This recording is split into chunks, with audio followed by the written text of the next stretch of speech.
Hi, my name is Darren Freeman, and it is my pleasure to present to you Industrial Control Systems Cybersecurity Awareness. Normally, when somebody says it's their pleasure to give a PowerPoint presentation, they're lying, but in my case, this is actually true. This is a training I've been wanting to do for a while, specifically focused at technicians, managers, and engineers that work with control systems, and cybersecurity is outside of their primary job responsibilities. You see, cybersecurity in an industrial control system needs their support in order to actually function. And in order to get their support, they really need to know, why should I care about this in the first place? So the point of this training is to give a high-level overview of cybersecurity in a control system. And I know training's not valuable unless it's remembered, so how about we make this memorable? I was thinking that most people like movies, so how about we compare this to a big one? This is where I could be singing that beautiful Star Wars theme, but instead I'll just read you the title, Securing Your ICS with Lessons Learned from the Death Star. Every Star Wars movie has to start with the opening text crawl, so here it is. It is a period of cyber war. Rebel forces are bombarding all parts of the galaxy with an unseen arsenal. Meanwhile, ICS manpower is in a race to keep up with rapidly changing technology. Pursued by the sinister agents, the protectors of ICS must fortify their defenses under the threat of a strike at any moment. At this point in the movie, my wife normally turns to me and said, "Do you know what that means?" And I'll look back at her and say, "No, not really, let's just go with it." But here is our introduction of why we care about cybersecurity in the first place. The first point is that hackers are out there. This is incredibly obvious, but it's important to go through the range of hackers that are out there. At the lowest level, we have what we would call a script kiddie. That's someone who doesn't really have a whole lot of skills, but is learning from what other people have done online, and is just trying to repeat it themselves. Then there's the white hat, black hat, and gray hat hackers. At its most basic, black hat are bad, white hat are good, and gray hat are somewhere in the middle. Then there are those elite hackers that are usually just untouchable. Looking at some other motives, we have hacktivists that have some kind of political agenda with what they're doing. Organized criminal gangs that are just in it for the money. But our biggest concern is these nation-state cybersecurity forces. For an ICS, we need to realize we're not worried about some teenager in his mom's basement trying to break into our system as much as we're really worrying about whole countries trying to break in. When you take a look at the news, the most common names that come up are the United States, China, the United Kingdom, Israel, Iran, North Korea, and Russia. I'd assume there's a couple nations on that list that don't really give you a warm and fuzzy feeling. Our next point is that the ICS is a shifting environment. You don't just build a system and never touch it again, you'll have a mix of old and new components. And a lot of times when we're doing these upgrades, the technology can become... So, wrapping up the message of the opening text, we see that hackers do pose a big threat, and our system will be in flux, so we'll have some vulnerabilities. And the conclusion is that we really do need cybersecurity protection. So let's take a look at an ICS under attack. Now, I could give you an example from a power plant, but a lot of times the reports either are too detailed or just don't make sense to somebody in a different industry. So let's look at a different ICS that I think most people have heard about the attacks on it. That, of course, is the Death Star. Now, looking at the Death Star, it actually has a lot in common with an ICS. It's really just a big control system, but instead of creating things or services, it creates a big green laser beam that blows up planets. So I guess just the end result is a little bit different. So let's take a look at how the rebels attacked this Death Star ICS. We're going to work our way backwards and start with, how was the Death Star destroyed in Return of the Jedi? This is usually about the time when you look around the room and some people have blank looks and have absolutely no idea how it happened. But you'll usually have a couple guys jumping out of their seat excited to give the answer. At its most basic level, the Death Star had a hole big enough for a ship to fly into it, and then blow it up from the inside. Now, that seems like a pretty big problem if you have a hole big enough for a ship to fly in. So why did the Death Star have such a big hole? Well, I think that's because all you need are energy shields. It's that outer layer of protection that nobody can get by, right? So why would you need anything else? Of course, from the movie, we know they got by them somehow, and we'll talk about that in a minute. But our first lesson learned is that energy shields are not a comprehensive security solution. Looking at our real-world example, an air gap is not a comprehensive security solution either. An air gap is where a system has absolutely no connections to the internet. In order to get data onto the system, you'd have to use a USB drive or a CD and load it onto the system. Before you bring that media into the plant, you would scan it so you made sure that it had absolutely no viruses. Now, that sounds like bulletproof protection, but in my opinion, you're actually less secure. The air gap does make it more difficult for malware to make it to your system, but it also makes it more difficult for security updates to make it to your system. Worst case scenario, it seems like maybe some bad stuff will get in, but none of your confidential data should be getting back out, I wouldn't think. But there's been some cool studies of ways to beat the air gap. You have AirHopper and GSMEM. These manipulate the control system's built-in hardware to send data through electromagnetic signals to cell phones.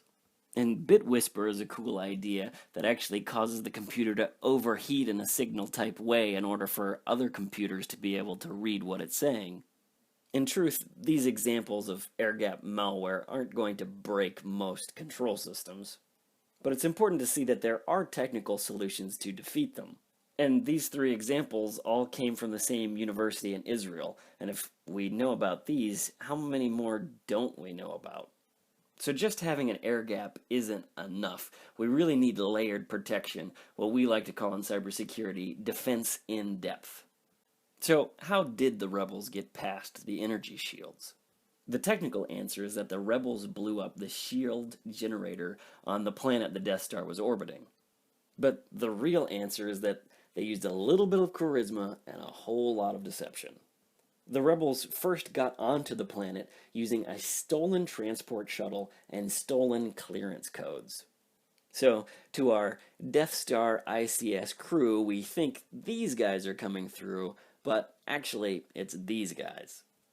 But they used a whole lot more tricks than just that.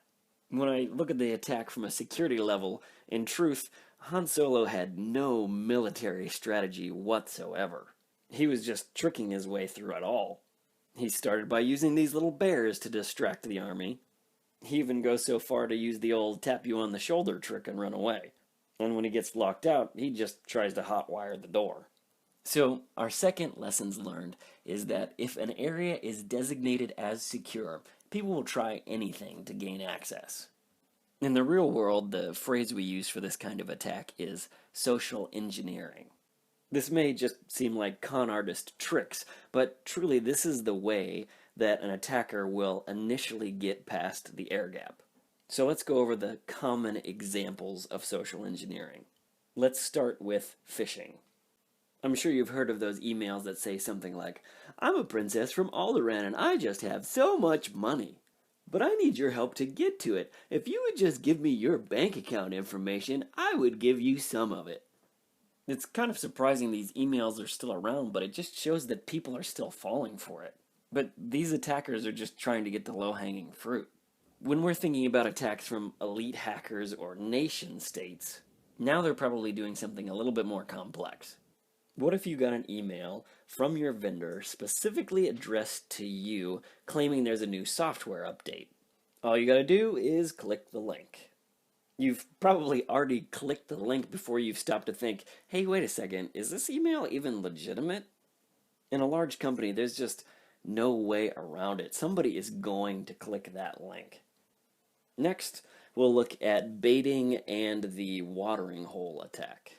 For baiting, the common example is that you'll find a random USB stick in the parking lot and it'll say something on it like, company financials for Q4. An attacker is expecting somebody to pick that up and say, hey, this is insider information from my CEO and I want to be on the cutting edge. Let's plug this into my computer and see what it's all about. And as soon as you plug it in, your fiscal outlook looks pretty bad because you just plugged in a virus. Now, for me, I'm an engineer, and I'm not really interested in a USB stick that says something about financials. So I probably wouldn't even pick it up. I'd just throw it away to keep the information confidential. But What if instead I'm walking through the company parking lot and I see a USB stick that is the exact make and model as the USB stick that we use in our secure area? It even has our company logo etched in it in the right way that I'm expecting. Now, I'm going to assume one of my buddies accidentally dropped this in the parking lot, and I'm going to take it and give it to the people that need it. Are they just going to throw it into a box with a bunch of other of these? Is this thing going to get plugged in at any point? Who knows? That's a much better attack. Taking a look at the watering hole attack, this is the reverse of phishing. Instead of the attacker sending the link to you, they're hacking the vendor, updating the link there, and hoping you come to the link. This is where you really need to check any software that you're downloading instead of just taking it as gospel truth. Next, we'll move on to pretexting. It's kind of like a face-to-face version of phishing. This is where somebody comes to you or calls to you claiming to be somebody incredibly important, your boss's boss, and I need access right now, so just circumvent everything and get that to me. Anytime anybody's telling you to break cybersecurity policies and procedures, somebody's going to get in trouble. Just try and make sure it's not you. Next, we have attacks that come through third-party contractors and supply chain. Most control systems I know have a great staff that have it all under control when we're running in normal operations. But when something breaks or is being upgraded, then usually you're going to have quite a bit of staff that's coming onto site that's not your normal people. So the question becomes, how much are you holding them to the same cybersecurity standard? One of the great examples was when there's this huge news story where there's a big data breach at Phasio Mechanical Services. Most of you probably have never heard of Phasio Mechanical Services, but they just so happen to be one of the subcontractors to Target. Perhaps you heard about that data breach in 2013. It was Phasio Mechanical Services that actually brought the malware into Target. Lastly, I want to mention that before a hacker attacks, they're going to do some data gathering. And one of the easy places to get that is the social media of the people who work there. So what information are you actually putting out there on social media? Are you mentioning pieces of hardware that are breaking all the time and are kind of annoying? Or what about your resume? Is that giving an exact picture of everything you work on, even the confidential information? Now, I'm not telling you not to talk to your friends or update your resume. I just want you to be aware of what you're putting out there. Looking at this list, I just want to reiterate that social engineering is how hackers will get by the air gap. The solution for this is what we call a questioning attitude. If you see something that looks funny, say something about it. If you accidentally click on a link, tell somebody about it. The truth is, you're not going to get fired for a cybersecurity incident because cybersecurity isn't your job, but I'm going to get fired for a cybersecurity incident.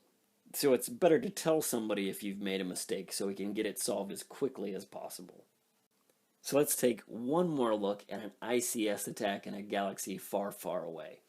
How was the Death Star destroyed in A New Hope, aka Episode 4, aka the original?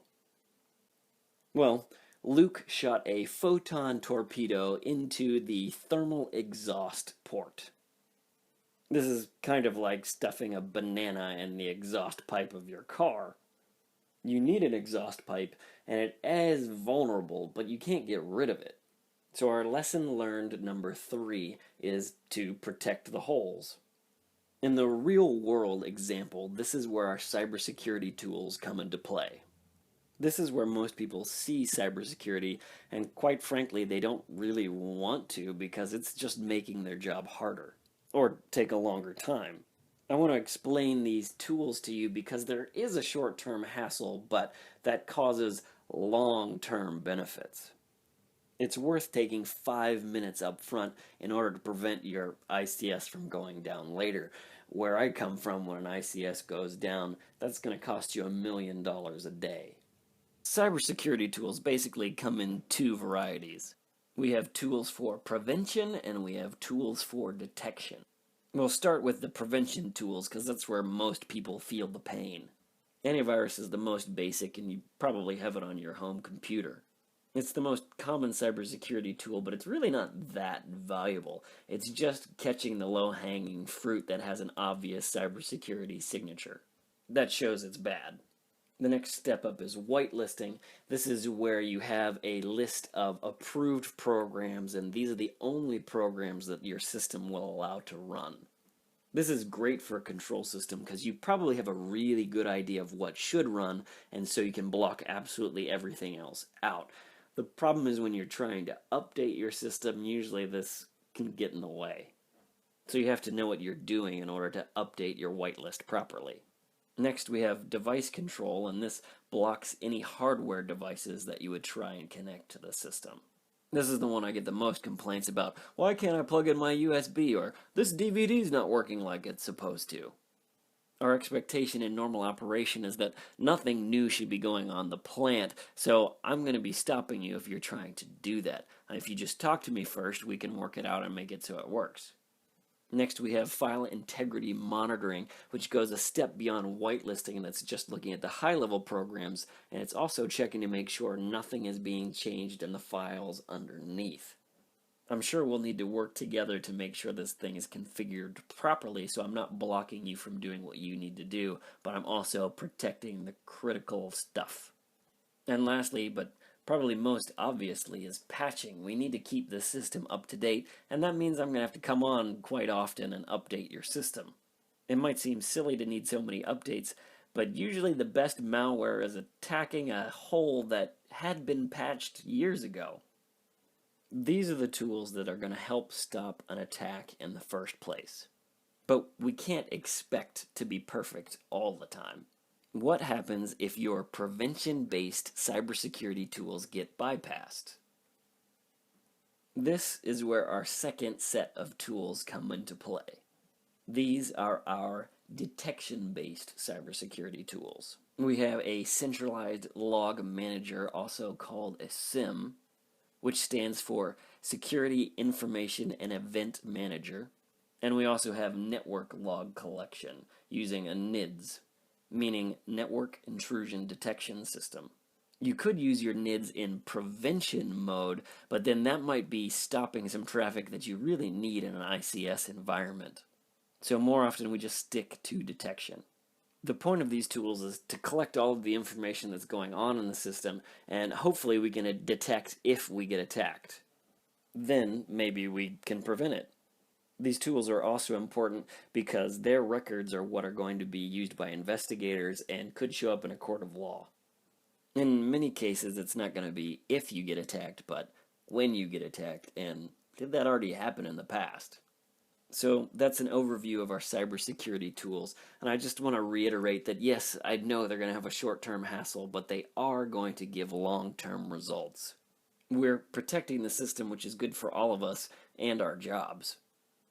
So let's take a look back at our 3 lessons learned. First, the air gap is not enough, and we're going to need a little bit more security, and that's where our tools come into play. And secondly, be aware of social engineering. If something doesn't look right, say something about it. And lastly, please help me utilize these cybersecurity tools. I know they can feel like they're confining to you and they're preventing you from doing anything that you want to do. But truthfully, they're protecting the system and us and helping the whole thing work longer. And I have to end with this. If you've got nothing left, well, may the force be with you.